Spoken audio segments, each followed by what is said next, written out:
شۆڕشی ئێران لە چوارمین مانگی بەردەوامی خۆیدا خەڵکی زیاتر ئاگاداری هێزی یەکێتی و خەباتی خۆی لە دژی کۆماری ئیسلامی کردووە. تێکشکاندنی دیواری وەحشەتی حکوومەت و هاتنە مەیدانی ژنان و لاوان لە گۆشە و کناری وڵات ڕووخانی کۆماری ئیسلامی لە بابەتێکی سیاسی و ئارەزوویەکی ئینسانیەوە کردووەتە حرەکەتێکی هەنووکەی و ممکنی کۆمەڵایەتی. خەڵک لە هاوپشتی و خەباتی خۆیان هێز و ڕۆحیەیان وەرگرتووە و ڕیزی حاکمیەتیان تووشی ڕاڕایی و هەڵوەرین و ناکارایی کردووە. کۆماری ئیسلامی سەرەڕای هێنانە مەیدانی سەرجەم هێزە سەرکوتگەرەکانی توانایی خاموشکردنی ناڕەزایەتی و مانگرتنەکانی لەدەستداوە. گۆڕانی هاوسەنگی هێزی نێوان خەڵک و حکوومەت بە تایبەت ئەگەری ڕۆخانی کۆماری ئیسلامی بەشە جۆراوجۆرەکانی کۆمەڵگای کێشایە مەیدانی دژایەتی لەگەڵ کۆماری ئیسلامی. وەرزشوانان، ڕۆژنامەنووسان و هونەرمەندان و کەسایەتی و سیما ناسراوەکان بە پەیوەستکردن بە ڕیزی ناڕەزایەتیەکان خەڵکەوە شۆڕشەکەی بەهێزتر کردووە. سڵاوتان لێبێ بینەرانی خۆشەویستی تەلەڤیزیۆنی کۆمەڵا، لەگەڵتانین بۆ پێشکەشکردنی بەرنامەی ڕاستەوخۆی ئەم شەوی تەلەڤیزیۆنی کۆمەڵا واتە دووشەممە 26 مانگی بەفرانباری ساڵی 1401 هەتاوی. ئازیزان، لەسەر ڕووداوەکانی ئێستای کۆمەلگای ئێران و شۆڕشی ژن، ژیان، ئازادی، ئیمشەو دوو میوانی بەڕێزمان بەشدارە، هاوڕێیان گەلاوێژی ڕۆستەمی ئەندامی کمیتەی ناوەندی کۆمەڵە و هەروە هاوڕێستێقی قادری چالاکی سیاسی. فەرموون ئێوەش تا کۆتایی لەگەڵمان بن. هاوڕێ گەلاوێژ و هاوڕێستێقی خۆشەویست، زۆر بەخێر بێن بۆم بەرنامەیە و سپاس بۆ ئامادەبوونتان. سپاس بۆ ئێوەش و بۆ بینەرانی ئازیز و خۆشەویست، هەروە بۆ میوانە بەڕێزەمان لە خزمەتاندا. زۆر سپاس. گۆیا هاوڕێستێق دەنگی ئێمە نابیستی. هاوڕێستێق ئێوە دەنگتان نییە، دەنگی ئێوەش نایە بۆ ئێمە. هاوڕێستێق ئەگەر مایکەکەتان بۆمان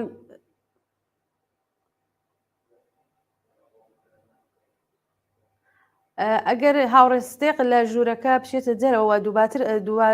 دووبارە بێتەوە ناو ژوورەکە، دەتوانێت کێشەکە حەل بێ. هاوڕێیانی بەشی کۆنترۆڵ هاوڕێستێق ڕاهنماییکەن بەوەی کە بتوانین بەرنامەکەمان ئەدامە بین تا هاوڕێستێق بچێتەوە. هاوڕێ گەلاوێژ، نزیکەی 4 مانگە کە ئاخێزی شۆڕژگێڕانەی خەڵک لە ئێران بەردەوامە و دەتوانین بێژین لە مێژووە شتێکی تایبەت بووە. بەڕای ئێوە و ئەرزیابیتان لەم 4 مانگە ئێوە چییە؟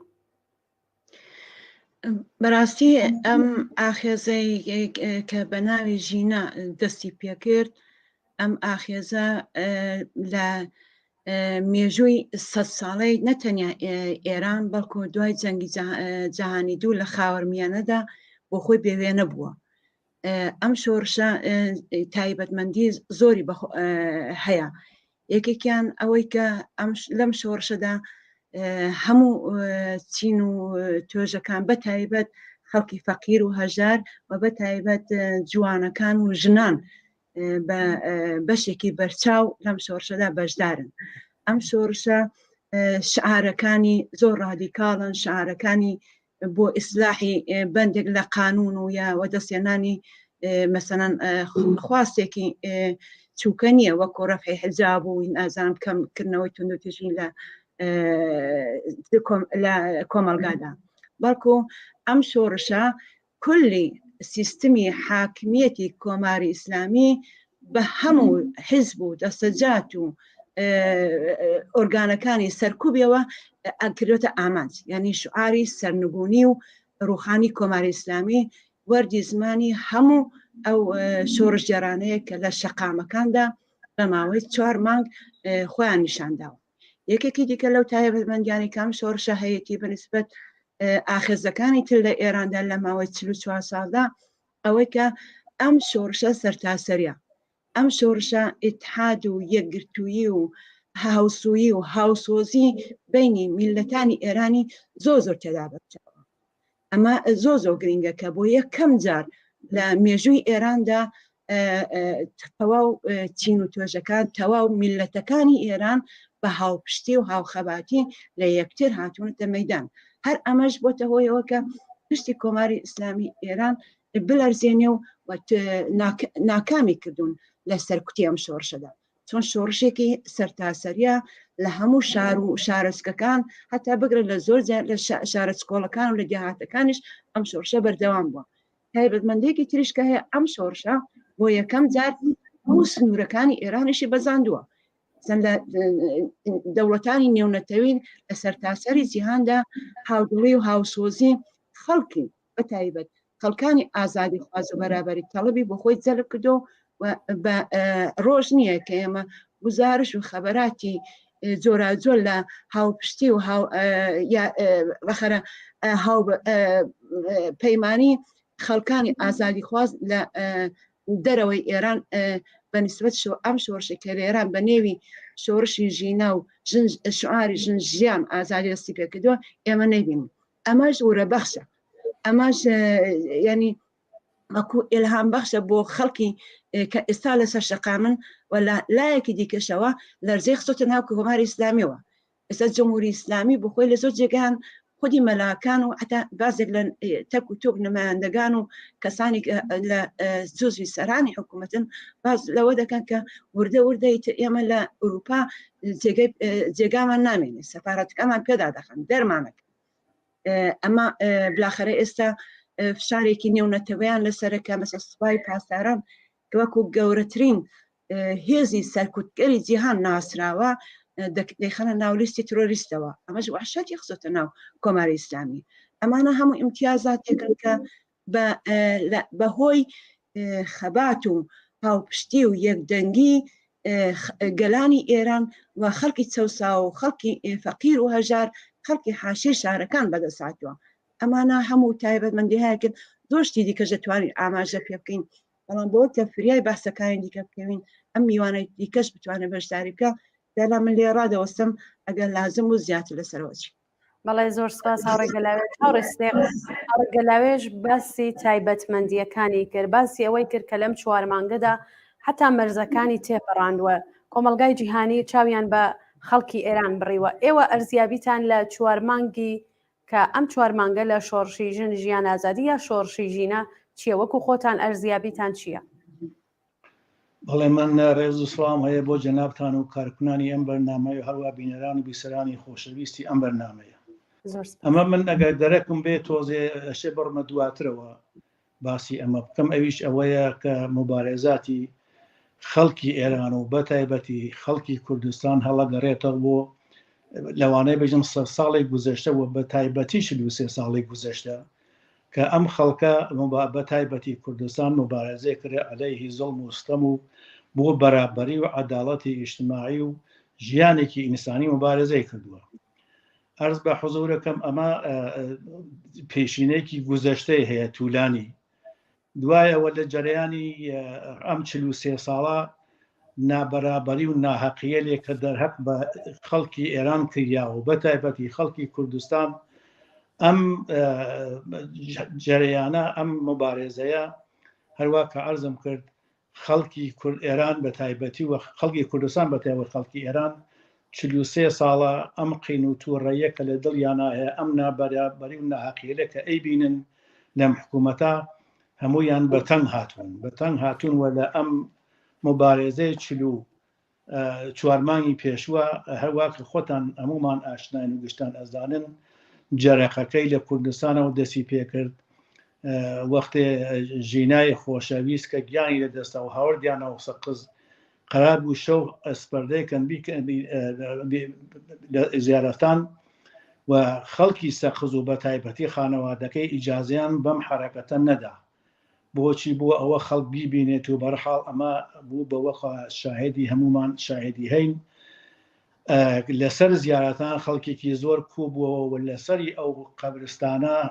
ژنان و کچانی سەقز ڕووسەریەکانیان پەردا و ئاریان تێبەردا و ئەمە بوو بە جەرەقەی کە ئەو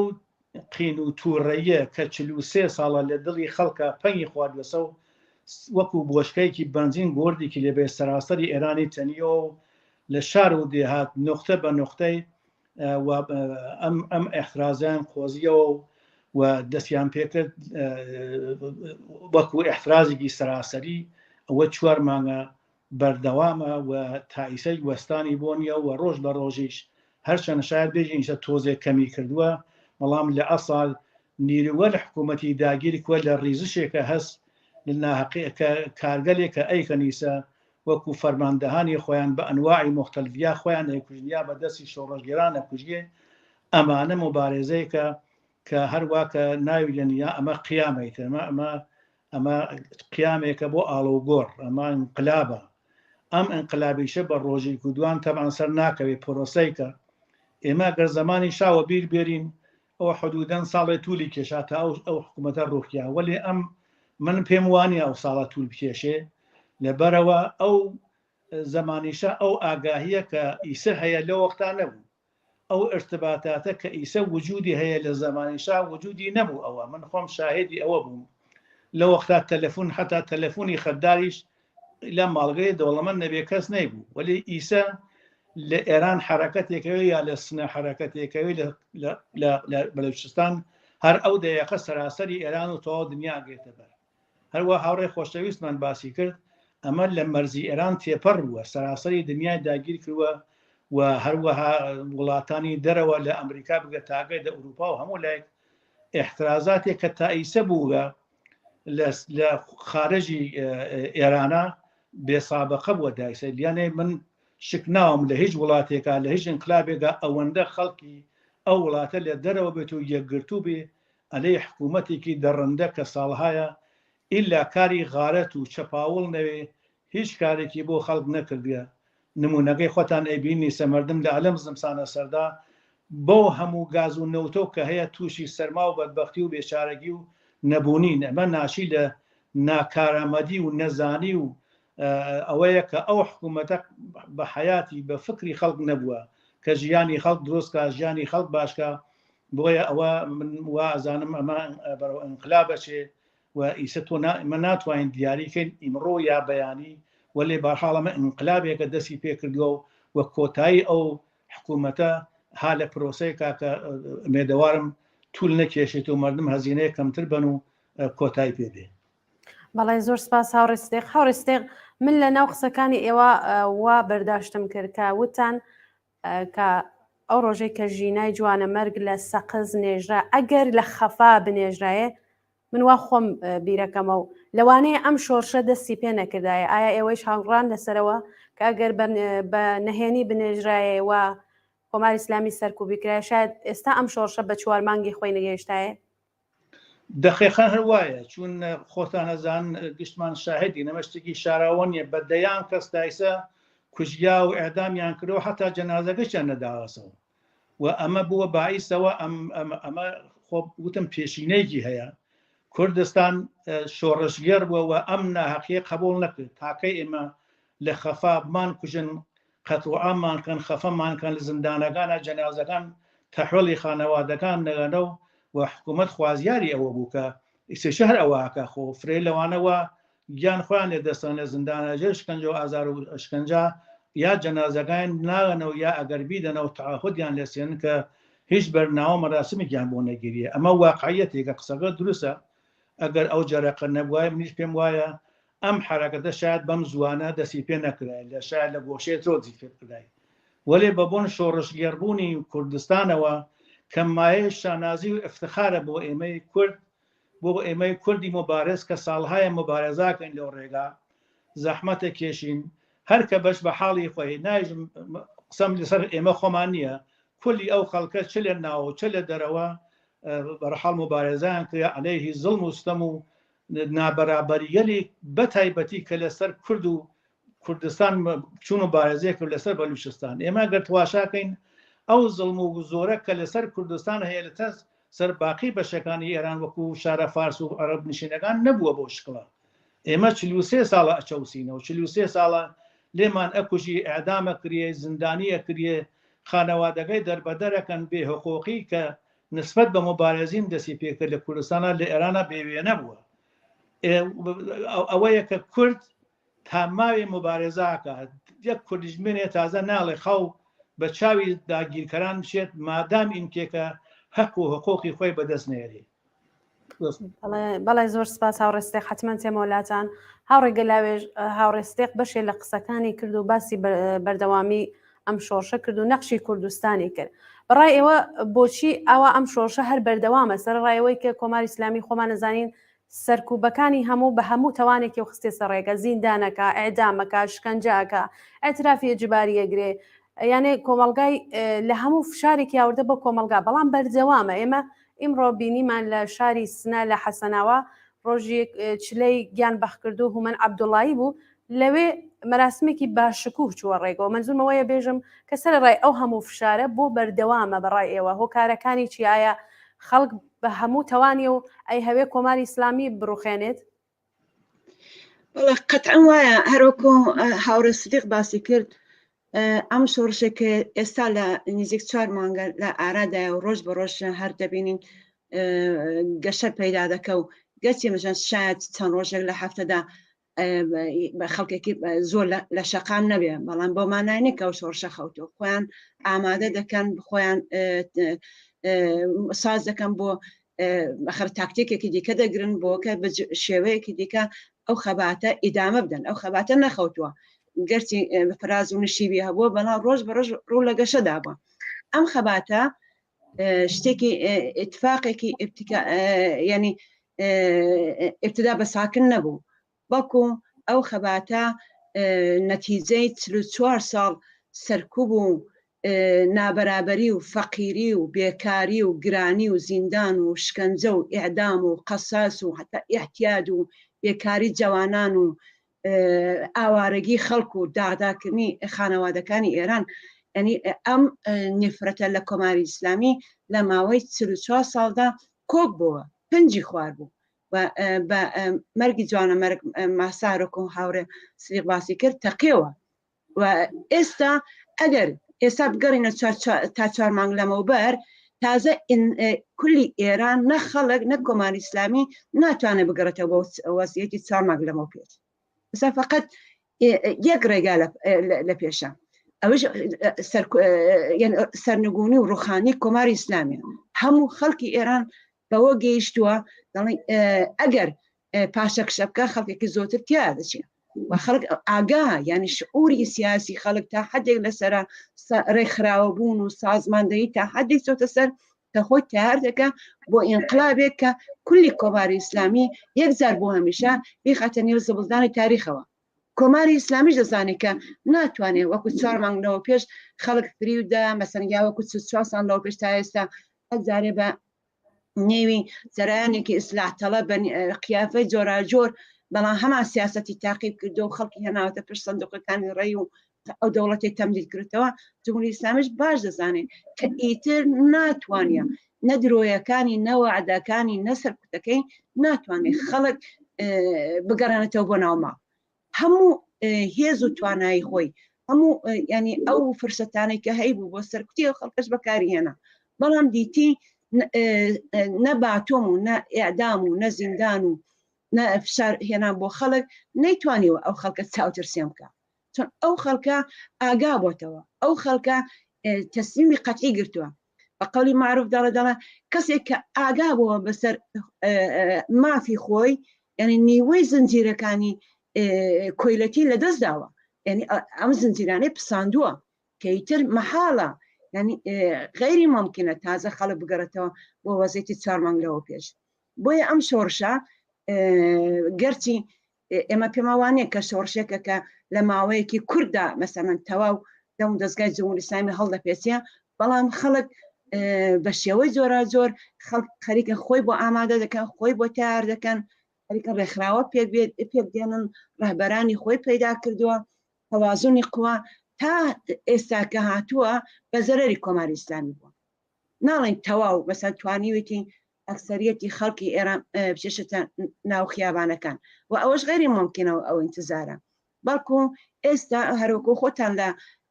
سەرتاوە ئاماژەتان پێکرد هەموو چین و تۆژەکان لە بەتایبەت دانیشتجویان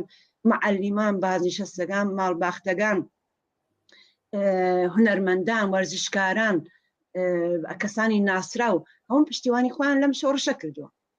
و تەنیا شتێکی کە زۆر چاوەڕوان دەکرا بەڵام بەو شێوەی کە چاوەڕوان دەکرا نەهاتوو ئاراوە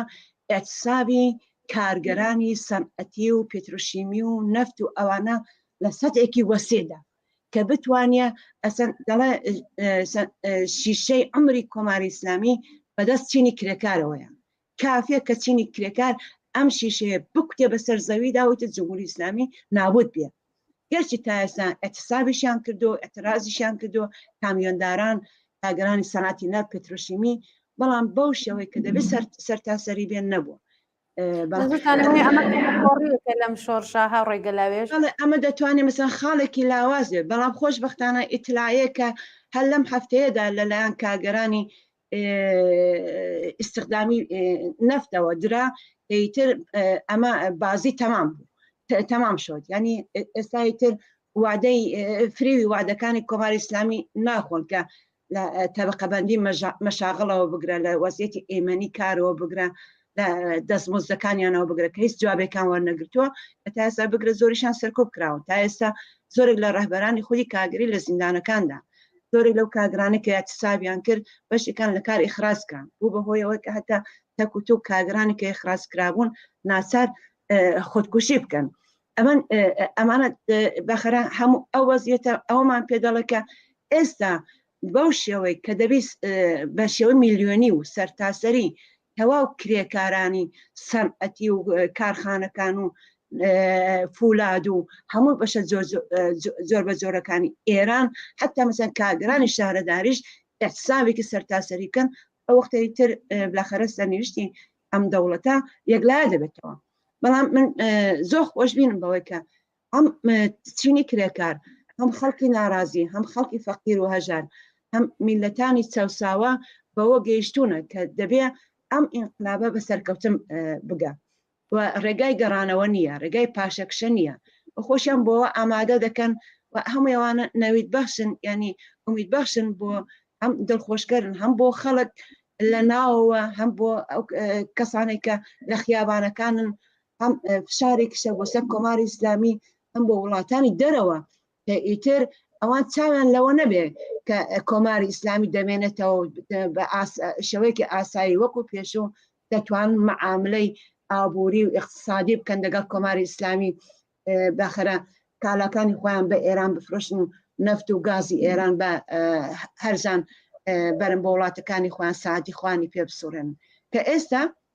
باخەرە تەسیری داناوەتە سەر کولی کۆمەلگای جەهانیشەوە حتا سەر دەوڵەتانی سەرمایه‌داریشەوە ئەوان تەزەزولیانەیە کە ئەم دەوڵەتە بتوانێت بمێنێ بەڵام ئەوەی کە کەی دەڕوخێ ئیتر ئەوە تەنیا بەوە گرێدراوە کە خەڵکی فەقیر و هەژار لە ئێران و بەشداری بەرچاوی ژنان و جوانەکان و خەڵکی حاشیە شارەکان بە چینی کرێکار و دانیشتجویەکانەوە کەی دەتوانن ینی بە ئەتسابی سەرتاسەری و بە ئەترازاتێکی سەرتاسەری کلەن ئەسەن ئەم شیشەی عمری نەنگینی کۆماری ئیسلامی بکتن بە زەوەیە و سەرنگونی بکەن ئەم ڕۆژە دوور نییە ممکنە بەڵام دەبی کاری بۆ بکرێ کاری ئاگاگەرانەی بۆ بکرێ ڕێکخراوەی خۆی پێکبێنە ڕاهبەرەکانی ئەلەنی بنەوە بتوان ستادی ڕاهبەری ئەو ئینقلابە خۆی ئەلەنی کاتەوە بالاخەرە ئیتلاعیە و بەیانیە و فەرمانی سەرتاسەری بدە بەوەی کە لە ناوە مەنزومەوە نەک لە دەرەوە ڕاهبەرانی ئەم ئینقلابە بەڕاستی خودی ئەو خەڵکانن کە لە شەقامن خودی ئەو کرێکارانان کە لە کارخانەکانە کار دەکەن خودی ئەو کەسانن کە ئەتساب دەکەن ئەو وەختە ئیتر کاتی ئەماگا ئێمەش بالاخەرە لە دەرەوە بە پێی توانایی خۆمان دەبی یاریدەدەری ئەم شۆڕشە بین دەی پژواکی دەنگی ئەمان بین بۆکە دەنگی ئەوان زیاتر بە جۆی دنیا بگەێنین بە تایبەت هاوپشتی چینی کرێکار لە سەتی جیهاندا بەرەو ئەوان جەلب بکەین ئێمە ناتوانین خۆش بین چاوەڕێ دەوڵەتێکی ئەمپریانستی و سەرمایه‌داری و دەرەکی بین کە بتوانێت خەڵکی ئێران نەجادە کۆماری ئیسلامی بڕوخێنێ ئەوە غیری ممکنە ئەمە تەنیا تێمە بۆ لاتانەوە ئەیوەینە سەر بەحسی ڕاهبەری حتممە و پرسیارەتان لێ یەکەم با پرسیارێ لە هاوڕێستێقم حتممە تێمەوە بۆ لاتان زۆر سپاس دەکەم بۆی کە بگەین بە تەواوی پرسیارەکانمان و کاتەکەیشمان 1 ساعتە 25 دقیقەیەکی لێ گوزەراوە هاوڕێستێق ئێوە لە بەشێ لە قسەکانتانە باسی ناکارامەی دەوڵەتتان کرد، باسی ئەوەتان کرد کە پشڕانی گاز لە زۆربەی شارەکانە. ئێمڕۆ ئێمە لە هەواڵەکانە بینیمان لە زۆربەی شارەکانی ئێران پشڕانی گاز بەردەوامە و هەر ڕۆژ گرانی و فەقر و بوچکتربوونەوەی سفرەی کرێکاران و زەحمەتکێشان هەر ڕۆژ کۆلەتر دەبێتەوە. ئەمە دەتوانێت هۆکارێک بێ بۆ ئەوەی کە ئەم ناڕەزایەتیانە بەرەو سەرنگونی کۆماری ئیسلامی بووە یان بەشەکانی دیکەی کۆمەلگا کە تا ئێستا نەهاتوونە سەر پشتی ئەم شۆڕشە و شاید نەیانتوانیوە یان مەسائلێک تا ئێستا ئەوانی نەکێشاوە بەرەو ئەم شۆڕشە ئەمە بێتە هۆکارێک بۆەوەی کە بەردەوام بێت. بەڵێ طبعا ئەمە هۆکار زۆرە بۆەکەم حکوومەتە ناتوانێت ئەو جامعە بەڕێوە بە هەروانە کە خۆت ئێشارە پێکرد خەڵکی فەقیر و هەژار یا کولی جامعە ئەسن ئەم ئەنقلابە تایبەتمەندی ئەوەسە کە کولی ئەخشاری جامعە دەرگیرین. ئەو نکتە کە تۆ ئیشارە پێکرد من بۆ خەم ڕاستەکەی ئەخبار و ئەوزاع تاقیبەکەم وەختێ ئەوێنم کابرای فەقیر یا دەوڵەمەند یا هەر کەسێ میانێک تازە ئیمڕۆ شتێک کەسێن لە بازارە فەرزکەین بە 1000 تمەن نازانێت بەیانی ئایا ئەوە دوایە تانێت بە 1000 بیسنی یان نا یانێ بە لە حازی ڕۆحی و ڕەوانی و مردم هەمیشە هەلە ئسترێسەوە هەمیشە ناڕەحەتە لەوە کە ژیانی ئیمڕۆ گوزانە ئەی بەیانەکەی چۆنەوێ یانێ تەمینی ئەوەی نییە کە سوزی شەی بەسەرتی نازانی شەی بەسەرتی لەبەرەوە ئەم ڕژیمە هەم بە لە حازی اقتصادی و هەم بە لە حازی سیاسی و ولا بە لە حازی ئەخلاقی و ڕووخاوە نەماوە یعنی ناتوانێت هیچ کام لەمانە کەریم کاتەوە. هەوڕێگە لاوێش باسی چینی کرێکار و کارخانەکان و ئەمانیە کرد ئەم وتم هەروواکە ئیشارە بکرد ئەم ئەنقلابە ئەنقلابێکی ئیجتماعیە کە تەواوی ئەخشاری جامعەت یا بەشدارن ئەوە کە هاوڕێگە لاوی ئیشارە بگەوە تەبانەوە شتێکی ئەساسیە کە ئەگەر کرێکارانی شرکت نفت و کارخانەکان احتسابکەن تەبانەوە بە هەفتێ توول ناگەشێت لە بینەشی حکوومەتە فەلەجەوێ تازە بە هەمووی ئەوانی شەو هەرچەند تەبان ئەوشە خۆی هۆکاری خۆی هەیە بۆ شنیانە خیابان بەڵام ئەو شرایەتە وایان پێکە کە هەمویان بێنە خیابان چون ئەگەر نەینە خیابان احتراز نەکەن دانە بە دانیان لە بین نەشن هەر لە برسیا هەر لە بێکاریە هەر لە نەبوونی ئاسۆی کە ڕوونە لەو ئسترس و ناڕەحەتیە ئەوە ئەوەی نخۆ بە ملیۆنها نەفەر تووشی نەخۆشیە لە علاج بوون هەمووی ناشی لە ئەسترس و لە نازام نەبوونی ئاسووی گیڕونە بۆ ئایندە بۆیە ئەم حکوومەتە دەرچوونی نییە تازە هەروواکە هاوڕێگە لاویژی شارێ پێکرد لە خوانندە و شاعیر و نەویسەندە و وەرزشکار و هەمووی ئەمانە پەیوەست بوون ئەمە شتێکی بێسابقەز تاریخی جمهوری ئیسلامیە ئێمە شتی وەمان دایسە نەدیە ئەوە کە ئەوێنی پارلەمانتارانی وڵاتانی دەرەوە وەک ڕئیس و ڕئەسای هاتوونە سەر دەنگ لەسەرەمە هەرچەند ئەمە تەبان کەم بووە ئەوە نییە کە ئێمە دڵی پێخۆشکەین بەڵام ئەوە نیشانێت تا ئێستا سابقەی نەبووە وڵاتانی دەرەوە بەم شێوە بێنە سەر خەت و دفاعکەن لە خەڵک هەرچەند کەمە نایە بە تەمای ئەمریکا و ئوروپا و فلان و فیسار بین ئەمانە هەن بەشۆ مەنافعی خۆیانەوە خەڵک ناوێت چاوەڕوانی ئەم وڵاتانە بێ ئەمانە فقط بۆ مەنافعی خۆیانەگەن ئەبێ خەڵک خۆی تەسمیمی خۆی بگرێ ئەگەر تەسمیمی خۆی بگرێ و خەڵکە هیچ قدرێتێ ناتوانێت بەری پێ بگرێ ئەتانێ ئاڵۆگۆڕێکی جدی بە وجود بێرێ و بتوانێت دموکراسیکی کە با هەموو کەستیا بەشدار بێ هەموو کەس حقوقی تیابێ ئەتان بەرەو پێش ئەوە بشن بۆیە چاوەڕوانی ئوروپا و ئەمریکا فقط ئەیان خاتە دواوە ئەوە کارێکی غەڵەتە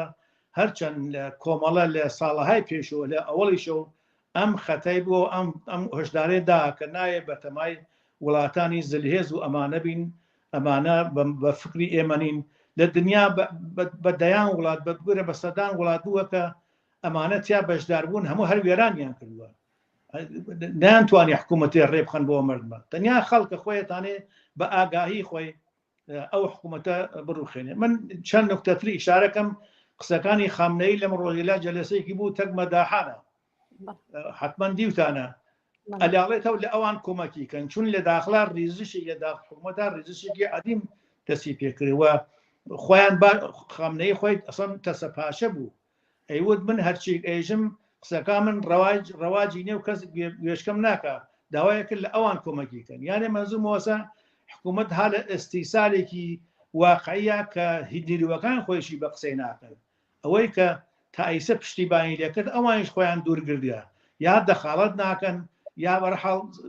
ساکل وێساون خۆم بارها ئەم انتقادەی کردە ئەم ڕخنەیە گەر لە وانەوە وەکو ئاخوندەکان و وەکو نازانم فەرماندەکان و ئەمانە کە فرێکیان هاوکاری ناکەن و پشتیبانی ناکەن ئەمە خۆی دڵخۆشیکە بۆ خەڵکەکە ئەبێ ئەوانەوە نەهاتوونە سەر خیابان بێن بۆ جارێ بۆ هەمیشە کۆتایی پێبێرن ناکریە خۆ هەمووی ئەو فعالینە کە ئێمە ئەیبینین لە خیابانەکان لە سەراسەری ئێرانە هەن ئەمە کەسانێکی شۆڕژگەر و فعالن و ئەمە هەر کام لەمانە نمایندەی بگرە ملیۆنها یا سەدها هزار نەفەر بن خۆ تەنیا خۆیان نینەوە ئەگەر من ئەچمە خیابان یا کەسێک کچی یا کوڕێکەشە دە خیابان ئەوە تەنیا خۆی نییە پشتیوانەی ئەوە هەزاران وە بگرە سەدها هزار نەفەر وەکو ئەو ناڕازی بێ بەڵام جورئەت ناکەن لێنە ناو خیابان ئەوەیە من داوای من ئەوەیە ئەوە نەوێ بێژن مەد لە دوورە قساکە واقعیت ئەمەیە بۆ خەڵک بۆ ڕزگاری خۆی ئەشی یەکگرتو بێ ئەگەر یەکگرتو بێ موافقە سەرکەوتووە بێ ئەگەر پەرەمپەرەم و پەرتەوازە بێ ئەم وەزعیەتە هەروە بەردەوامە بێ و ئەم حکوومەتە دەستی پێکردە ئەم انقلابە و ئەبێ ڕۆژ بە ڕۆژ ئاگرەکەی خۆشتر بێت خەڵک زیاتر یەک بگرن پشتیبانی یەکترین بکەن ئیسە بە هەر شێوەی دانێ ئەگەر ناتانێشتە دە خیابانتانێ کۆمەک و یارمەتی ماڵی ئەوەدەن کەس بە مەسەڵەن بۆ نمونە کەرەها ماڵە نازانم کراهای دوکانە کرێکارێکە دەستفرۆشە ناتانێ ئەوەی واتانی یارمەتی بە یارمەتیەکەیشی ئەو خۆی کۆمەکێکە بۆ مبارێزە بۆ پێشەوە چوونی ئەو حرەکەتە کە دەستی پێ کە زووتر کۆتایی پێ بێوە خەڵکی فەقیر و هەژار هەزینەیەکی کەمتر بە ئەو جوانە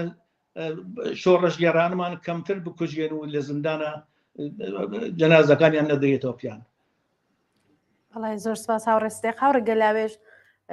حتمما وتم تێمە سەرەوەی کە باسی بەدیلکەین یان ڕەهبەری بکەین با ئێستا پرسیارێکم لە ناو قسەکانتانە باسی ژنانتان کرد ئێمە دەیبینین کە هەموو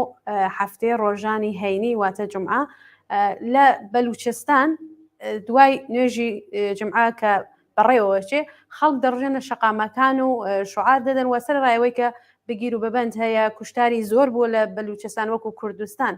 ئێستا ئەبینین کە دەورێکی تازە لە بەلوچستان ڕوویداوە ژنان حوزوریان هەیە ئەمە ئەتوانێت چیمان پێ بژێ هۆکارەکەی چیە کە ئەوە هەموو جمعەیە بەردەوامە لە بەلوچستان هۆکارەکەی دێ بگەڕێنەوە بۆ وەزعیەتی بلوچستان لە ماوەی ئەم زۆر ناگەڕێمەوە بۆ تاریخی 100 ساڵی بلوچستان یەکێک لەو مناتقە بووە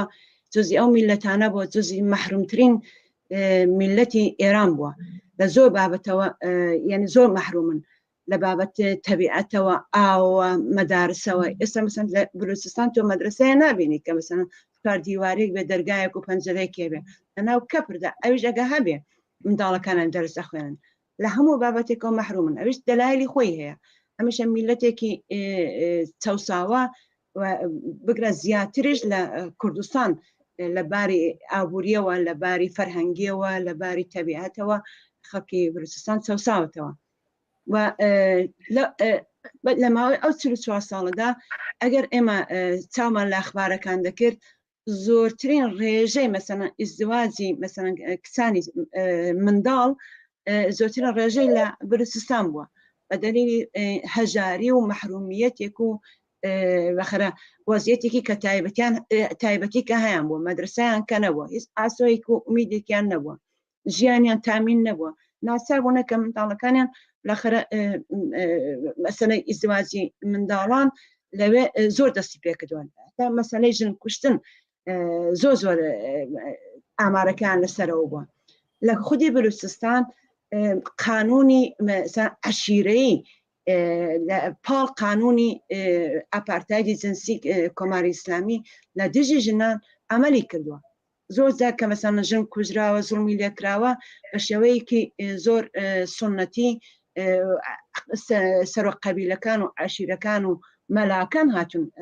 ئەم کێشانەیان حەل و فەسڵ کردووە دیاران لە بەرژەوەندی بەخرە ئەم فەرهەنگە حاکمە فەرهەنگی پیاوسالاری لە بەرژەوەندی ئیدامەدانی چەوسانەوە و مەحرومیەتی ژنان زوڵمکردنی زیاتر لە ژنان ئەم کێشانش هەل بووە وەژنانی بلوچستانش لەو ماوەی 44 ساڵەدا ئەوان خۆیان بەیانیەکەندا لە سەرەتای شۆڕشی ژیناوە لە 30 مهری ئەم ساڵدا قەتنامەیەکیان بڵاو کردەوە باسیەوەیان کردو کەوان تاکو ئێستا اعترازیان کردو بە وەزعیەتی موجود خەڵکی بلوچستان بە تۆری کولی وەکو میلەتێکی چەساوە زوڵمی لێکراوە بەڵام ژنانی بەلوچ بەهۆی جنسیەتیەوە بەهۆی ژنبوونەوە بە چەند قەت زیاتر زوڵمیان لێکراوە و تووشی تند و تیژی و چەسانەوە و بێعەداڵەتی و حتا کوشتن و زوڵم لێکردن بوون ئەمان تا ئێستا اعترازیان کردو بەنەوە اعترازەکانیان بردو بۆ لای مەسەن سەرۆک قەبیلە و ئیمام جومعە بۆەوە کە مەسەن یارمەتیان بکە کە کەمتر تند و تیژی لە دژی ژنان بەکاربەرن یا مەسەن داوایان لە کۆماری ئیسلامی کردووە مادام کە پیا سالاری ئەوەندە لەوێ حاکمە مەسەب ئەوەندە لەوێ توندا هەڵاواردنی جنسیەتی ئەوەندە زۆرە تند و تیژی دژی ژنان یەکجار زۆرە داوایان لە دەوڵەت کردو کە خانەی ئەمنیان بۆ دابنێ کە باخرە بۆ کە گیانیان بپارێزن لە دەست پیا سالارەکان دەتوانن پیا سالار هەم بابیان بووە برایان بووە مەسەن شۆکانیان بووە قەبیلە بووە لە پاڵیشتا خودی حکوومەتیش بووە بەڵام شۆڕشی ژینە ئەوان ئەو کارانەیان کردووە گەرچەند چووکە بووە بەڵام دەتوانێ مەسەن بلاخرە وەکو شتێکی پلە بە پلە ئەوانی ئاگا کرێتەوە بە وەزعیەتی موجود شۆڕشی ژینە جرقەیەکی خستە ناو ژنانی بلوچستان جرقەیە کە ئومید بەخش بوو بۆ ئەوان جرقەیە کە ئەوانی تەکاندا کە ئیتر ناتوانن لە گلەی و سکاڵا لەلایەن ئیمام جومعە و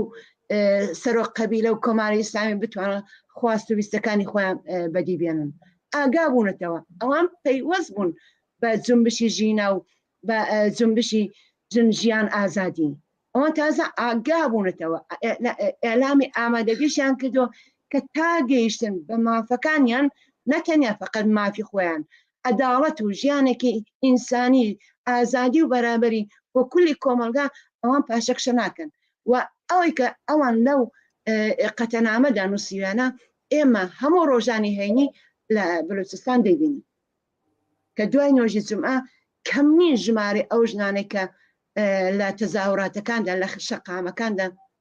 شعاری ئازادی و ژن ژیان ئازادیە دەن شعاری بەرابەری دەدەن شعاری هاوپشتی لەگەڵ میلەتەکانی دیکە بەتایبەت خەڵکی کوردستان دەدەن و هەروە هوشتا دەدەن بە کۆماری ئیسلامی کە ئیتر ژنی بلوچستان ئەم ژنەی 4 مانگ لەمە پێش نییە ئەم ژنانە کە ئەزمیان جەزم کردووە کە بۆ باشترکردنی ژیانیان بۆ وەدیهێنانی ئامانجەکانە کە ئامانجێکی ئینسانی بۆ کولی کۆمەلگایە و بەتایبەت خەڵکی بلوچستان و میلەتانی چەساوە ئەمە بەخرە ئومید باشە هێز و وزەیەکی زۆری بەخشیوە بە ژنانی خەڵکی بلوچستان کەیتر ئەو باوەڕ بەخۆیە دەنێواندا یەکجار زۆر بووە بەڵام من لێرەدا دەمهەوێ پەرانتێزێ بکەمەوە بەڕاستی گەرچی دەور و نەخشی ژنان لەم شۆڕشەی 4 مانگەدا یەکجار زۆر بەرچاو بووە بگرە لە زۆر جێگایان نەخشی ڕەهبەریشیان بوو نەخشی سەرەکیشیان بووە و تا ئێستا قوربانی زۆریشیان داوە نزیک بە 79 جانبەخت کردوشمان هەیە کە فەقەت ژن بوونە بە هەزاران ژنیش لە زیندانن بە سەدان ژنیش بریندار بوونە بەڵام یەکشت بڵم کە ئێستا لەم سەردەمەدا زۆر گرنگە کە ژنان بتوانن ڕێکخراوەی سربەخۆی خۆیان پێک بێنن کە بتوانن ئەو خاستی تایبەتی خۆیان تێدا گەڵاڵە بکەن و بیکەن بە پلاتفۆرم و قەتەنامە و هەروە شعارەکانی بێنە نێو شعاری ڕۆژانەی ئەم شۆڕشی ژینا و ژیان ئازادیەوە گەرچی مەسەڵەن هەڵاوارنی ستەمی جنسیەتی بلاخرە ئازادی و بەرابەری بۆ هەموو خەڵکی ئێران بەتایبەت چینی کرێکار و خەڵکی چەساوە و میلەتانی چەساوە وەکو نانی شەو وایە بەڵام ژنان بەڕاستی وەکو ژن زوڵمێکی تایبەتیان لێ دەکرێت حتا لەلایەن خانەوادەیانەوە لەلایەن فەرهەنگەکەیانەوە بۆیە بۆەوە کە ئەم وەزیەتە ئەوە کە تا ئێستا مەسەڵەن تونوتژی لانەی ژنان نەهادی نەبووە شتێکی زۆر عادی و ئاسایی چاوی لێ دەکرێت بۆەوە کە ئەمەش بتوانین ڕیشەکەم بکەین ژنان دەبێت قۆڵی لێ هەڵماڵن خاستهای تایبەتی خۆیان مەتالباتی تایبەتی خۆیان گەڵاڵە بکەن توان ڕێکخراوەی تایبەتی خۆیان پێ بێنن کە من هیچ شەکم لەوەدانی بێگومان ئەم مەتالباتی تایبەتی ژنان دەتوانێت نەتەنیا پشتیوانی تەواو ژنانی ئێران لە هەموو چینە تۆژەکان بۆ خۆی جەلب بکە وەکو پشتیوانی جەهانیش هەر وەکو ئەم شعاری ژن ژیان ئازادی پشتیوانی جەهانی بۆ خۆی جەلب ببوورە مەناو قسەکان تا باسی ڕاهبەریتان کرد خۆتان ببوورە کە قسەکانت قەتەکەم گەرەکم زۆرتر پرسیارەکانمان هەم ئێوە هەم هاوڕێستێق بتوانن وەڵاممان بنەوە باسی ڕاهبەریتان کرد لە بەشێ لە قسەکانتانە کەوتان خەڵک ئەبێ خۆی ڕێبەری بێت و کرێکاران و چینی کرێکار دەبێوا بێت ئێمە بینیمانە لە چەند هەفتەی پێشوودا ڕەزا پەهلەوی و چەند چێهرەی شناختە شدەی ناو کۆمەڵگا بێژین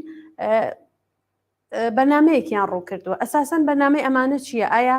ئێستا شۆڕشی ئێران شۆڕشی ژن ژیان ئازادی نیازی بەمانە هەیە؟ ئایامانە جایگایەکیان هەیە لە ناو خەڵکی ئێراندا؟ بە کورتی بڵم ئەوانە هیچ جێگا و پێگەیەکیان نیە لە ناو شۆڕشی ژن ژیان ئازادیدا چون ئەوانە هەر لە ئەوڵەوە هەر لە سەرەتای ئەم شۆڕشەوە ئەم شعاری ژن ژیان ئازادیان گۆری کردیان بە مرد مەیهەن ئازادی یعنی وەکو شعاری زمانی شای خدا شامەی هەم بوو ئێستا شایان کردو بە مرد مەیهەنەکەش هەر لە جێی خۆی ماوە ئازادێکیان پێ زیاد کردو ئەوانە کە حتا شعاری ژن ژیان ئازادی بەڕەوای ئەم شۆڕشە نازانن ئینتزارێکمان هەبێت کە ئەوانە مافی گەلانی چەوساوە مافی چینە تۆژەکانی چەوساوە بەڕسمی بناسن ئەمانە خۆشبەختانە باش بوو کەم ئەو پێشەش نەفەرە وەکو کەسانێکی ڕاندخۆر کەسانێکن کە نام بە نرخی ڕۆژ دەخۆن دەزانن کە ئێستا ئەم دەوڵەتە ئێتر حتمان دەڕوخێ و نامێنێ هەتا بۆ ئەوان کە بتوان ئیسلاحی بکەن و بالاخەرە هەر جارێ بە شێوەی خۆیان مەترە بکەن ئەم چەند کەسە گرۆپێکی ڕاستیان پێکێناوە ئەگەر جاران شعاری هەمێ با هەمیان دەدا و متەئەسفانە تا ئەندازەیەک چەند جارانی چەپش لەگەڵ ئەو شعاری هەمێ با هەم بەرای سەرنگونی ڕەگەڵیان کەوتبوون لەگەڵ سیمینەران دادەنا و لەخرە ئاکسیۆنان دادەنەوە ئەکسیشیان دەگرت و قسەشیان دەکرد ئێستا بەوەش وەفادار نەبن لەوەش هاتوونەتە خوارەوە لەوەش هاتوونەتە خوارەوە چەند نەفەر 6 نەفەری ئەنگوشمار کە مەسەڵەن خودی ڕەزا پەهلەوی و مەسەڵەن مەسیح عەلی نژادە مەسیح عەلی نژاد کە چەند ساڵ لەمەوبەر مریدی خاتەمی بوو جزئی ئیسلاح تەڵەبان بوو بالاخەرە یەکێک لە چێرای ناسراوی شۆڕشی لیبرالیزم بوو بۆ ئیسلاحی کۆماری ئیسلامی ئێستا بەوە گەیشتە خەریکە دەوڵەتانی سەرمایەداری دەوڵەتانی غەرب ئەلە مۆرە سوتاوانە خەریکن هەڵک وەردەگرن بۆی کە نەکە ئینقلابێکی ڕادیکاڵ کە بتوانێت کە دەتوانێت كلی يعني سیستمی سرمایه‌داری ژێرە و ژوورکە نەکاوە بێت بەش ئەمانان ئەلم کردووە ئەمانەش بەڕاستی هیچ جێگە و پێگەیەکان نیە لە ناو خەڵکدا لە شعارەکانی خەڵکدا دەیبینین کە مەرگ بەرستەمگە چ شاباشی چڕابەر ئەمە جوابێکە بە ئەمانە بەڕاستی خۆیان ناتوانن ئەتا تەزاوراتێک وەڕێ بخەن لە ناوەوە ناتوانن هیچ تاسیرێکیان بێ لە ناوە و بە سەدان قاتیش لەلایەن خەڵکی شەقامەوە لە ناوەوە لەلایەن ژنان و بەشەکانی جۆرازۆر دانیشتجۆکانەوە بگرە لە خودی جوانانەوە بگرە جوابی خۆیان وەگرتوتەوە کە ئیتر خەڵکی ئێران خەڵکی ساڵی 1357 نییە کە بۆتە لە ساڵێک بێتە بیرەشی دیکە بکەوێ دەزانن چیان دەوێ ئەمانە فریوی هیچ جەرانێکی ئیسلاح تەڵەب و بەخە فریوی دەوڵەتان دەسیسەی دەوڵەتانی ئەمپریالیستی و غەرب و ئوروپا ئەمریکان ناخۆنیتر ئەوانە جوابی قەتعیان پێداونەتەوە هەرچی بیشیکەن من پێم وایە ئەوە کەم 2 هەفتەیە ئەمانە بلاخرە خۆیان نیشاندە و لە فەرانسە جەماعەتێک لە کۆریدۆرەکانی فەرانسە ئەکسیشیان لەگەڵ گرتن بەداخەوە هیچ جێگە و پێگەیەکیان نییە لە ناو شۆڕشی ژینادا نە لە ئێران نە لە دەرەوە ئەمانە فقط کەسانێکن نام بە نرخی ڕۆژ دەخۆن بگرە ڕۆژ بە ڕۆژیش وەکو ینی تیکەیەک سەهۆڵە کە لەبەر خۆرە ڕۆژ بە ڕۆژ ئەتاوێنەوە ڕۆژ بە ڕۆژ بێاحتبارتر دەبن چێ نازانی کە مەسەن دەوڵەتی پەهلەوی یعنی حکوومەتی سەڵتەنەتی لە دەورانی حکوومەتی خۆیدا جیهای کرد بە هەزاران تەپ و کۆمونیستی ئادام کرد لە 3 ساڵ بەر لە قیامی 57 لە 30 فەروەردین یعنی ئەوەڵی مانجی بەهار لە ساڵی 1354 9 نەفەر لە ڕاهبەرانی چەپ و بەتایبەت ڕاهبەرانی چریکای فیدایی بوون ئیعدامی کردن بەڵام هەر لەو کاتا خومینی و مەلاکان لە زیندانی شادا بوون بۆ هیچی لەوان نەکرد ئەمە حکوومەتی سەڵتەنەتی مۆرەیەکی سوتاوە ناسراوە کە هەرچی بیکەن ناتوانێت بەخەرج جێگای خۆی بکاتەوە هەر 2 ڕۆژ لەمەوبەر ڕەزا پالەوی باسیەوەی دەکە کە سوپای پاسداران کە ئێستا خەریکن دەیخەنە ناو لیستی تۆرۆریستەوە خۆی لە دار و بەردەدا بۆکە ناخەنە نێو لیستی تۆرۆریستەوە دەڵێ ئەگەر کۆماری ئیسلامی بڕوخاتی چێ کۆمەلگای ئیدارە بکە یعنی ئەوە چرەخ سەوزێکە بە خودی کۆماری ئیسلامی بە خودی سەرمایه‌داری کە سیستمی سەرکوب سیستمی نظامی سیستمی چەوسانەوە هەر پابەرجا دەبێت فقط مۆرەکانی دەگۆدرێت هاوڕێ گەلاوێت حتمما تێمەوە سەر و پرسیارە بە تا کاتمان ماوە هاوڕێستێقیش لەو بارۆ نەزەری خۆیان بێژن بۆمان دواتر حتمما پرسیارتان لێ یەکەمەوە هاوڕێستێق ئێوە ڕاتان چیە لەسەر و پرسیارەی کە لا هاوڕێ گەلاوێژم کرد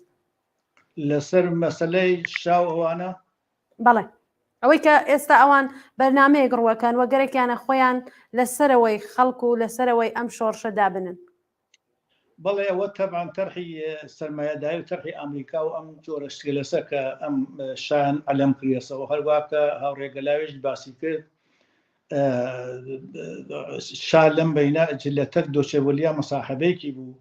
ئەو بە ئاشکرا و بە عەلەنی ئێژێ ئێمە خوازیاری ئەوەینە کە خوازیاری ئەوانین کە سپا بە تەواوی بڕوخێ ئێمەشێ تەک بەشێک یا تەماسمان بێت و ئەمانە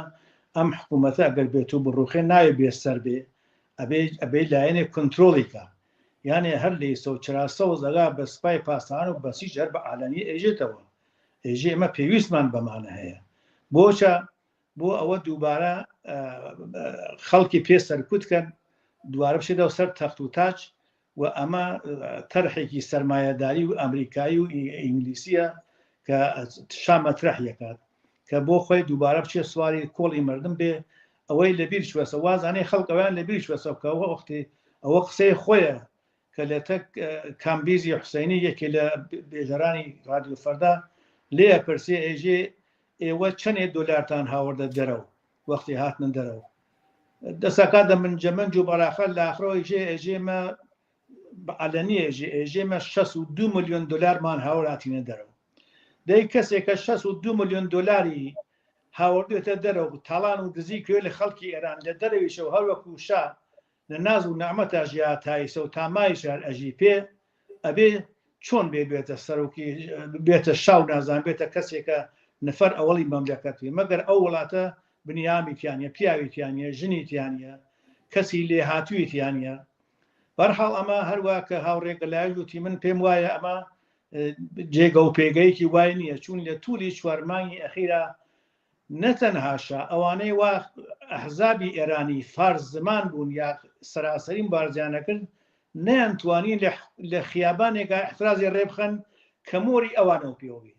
خۆ ئەوە چەندین جار ئیعلامی ئیحسابی عمومی کریا کەس جوابیان نەداوە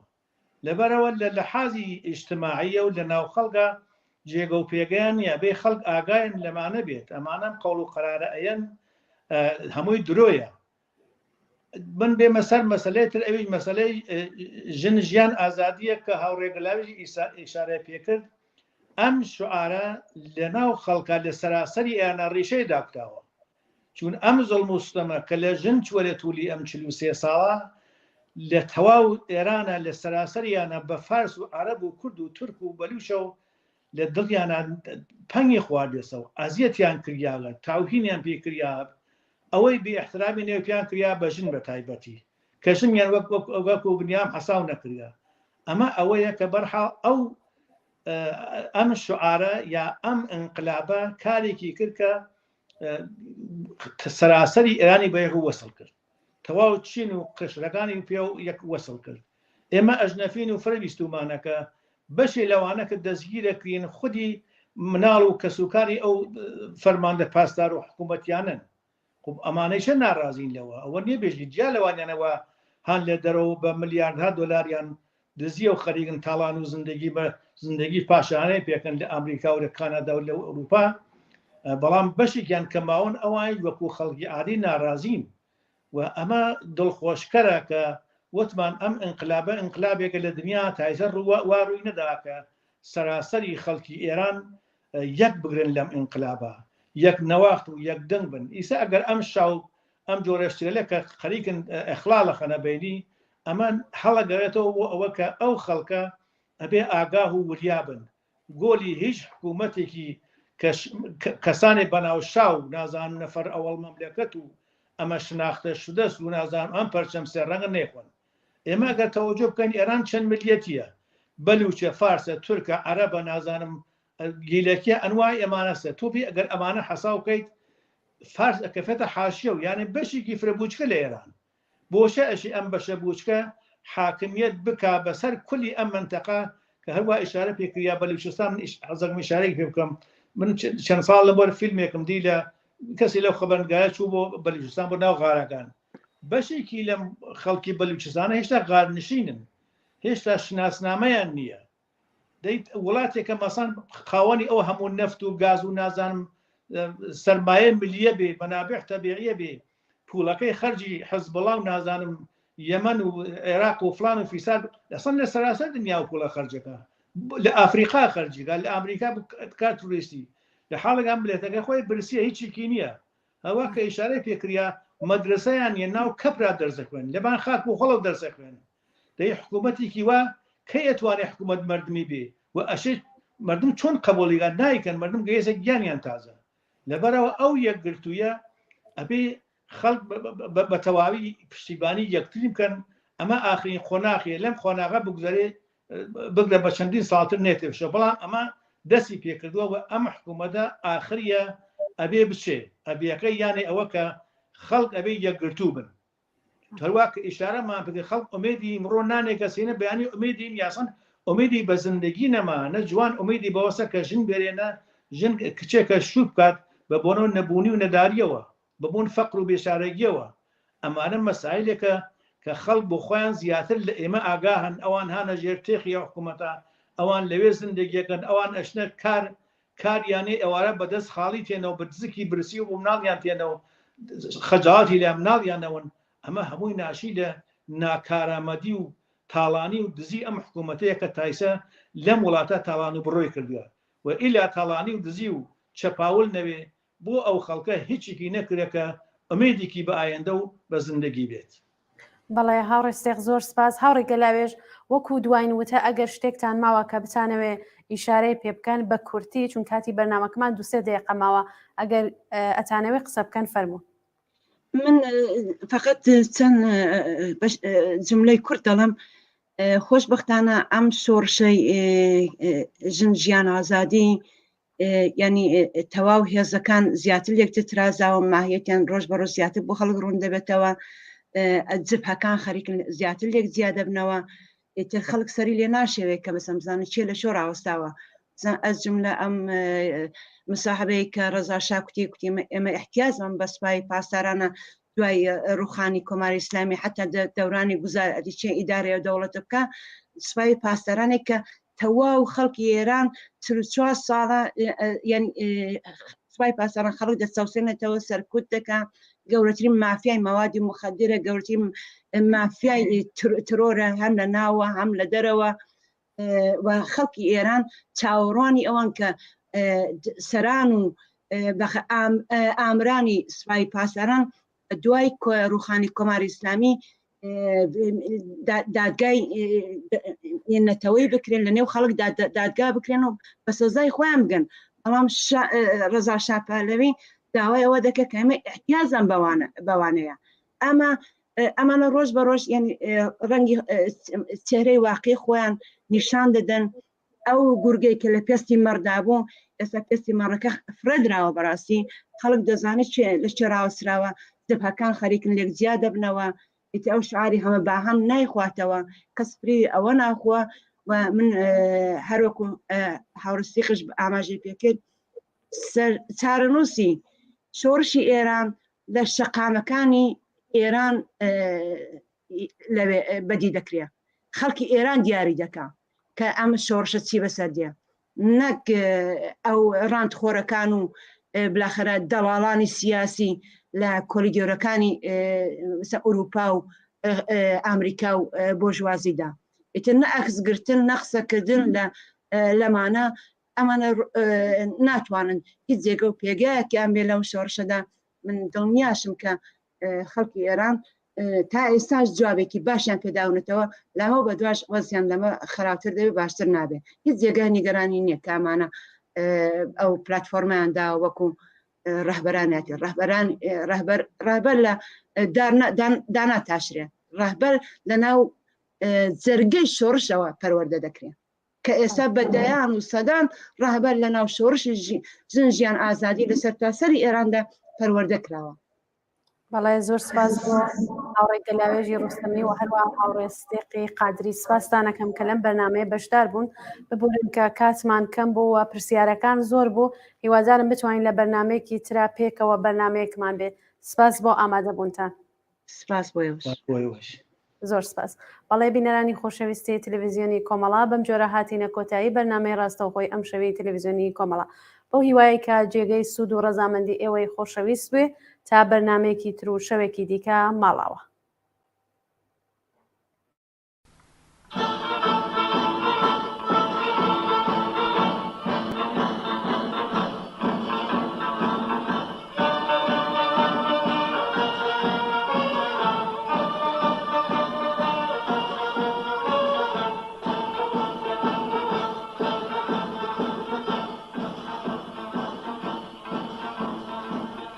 کارگەری جەنگاوەری بەندەری تێکۆشەری کارگەری جەنگاوەری بەندەری تێکۆشەری بۆ قەڵای سەرمایەدار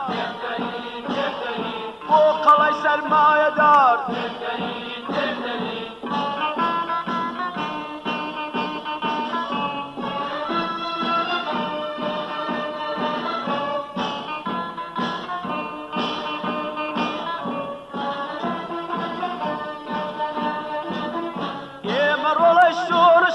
قارەمانی هێرشین ئێمە ڕۆڵەی شۆڕشین قارەمانی هێرشین بۆ سپای خوێن خواری خوار ترکەرین دوابڕین بۆ سپای خوێن خواری خوار ترکەرین دوابڕین کارگەری جەنگاوەری بەندەری تێکۆشەری کارگەری جەنگاوەری بەندەری تێکۆشەری بۆ قەڵای سەرمایەدار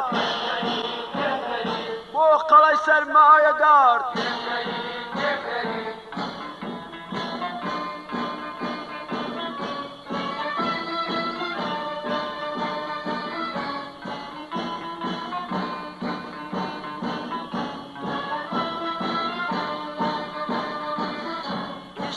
داهێنەرین ئێمە گەنج و گەوهەرین ئیشکەرین داهێنەرین ئێمە گەنج و گەوهەرین بۆ هەموو کردار و کار ڕێکخەرین ڕابەرین بۆ هەموو کردار و کار ڕێکخەرین ڕابەرین کارگەری جەنگاوەری بەندەری تێکۆشەری کارگەری جەنگاوەری بەندەری تێکۆشەری بۆ قەڵای سەرمایەدار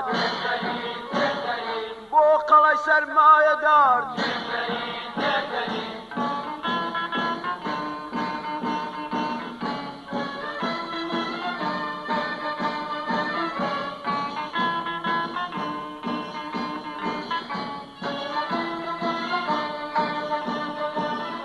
دژمنان بەربادەکەین نیشتمان ئازادەکەین دژمنان بەربادەکەین نیشتمان ئازادەکەین بۆ گەلێکی بەختیار هەڵدەرین هەڵدەرین بۆ گەلێکی بەختیار هەڵدەرین هەڵدەرین کارگەری جەنگاوەری بەندەری تێکۆشەری کارگەری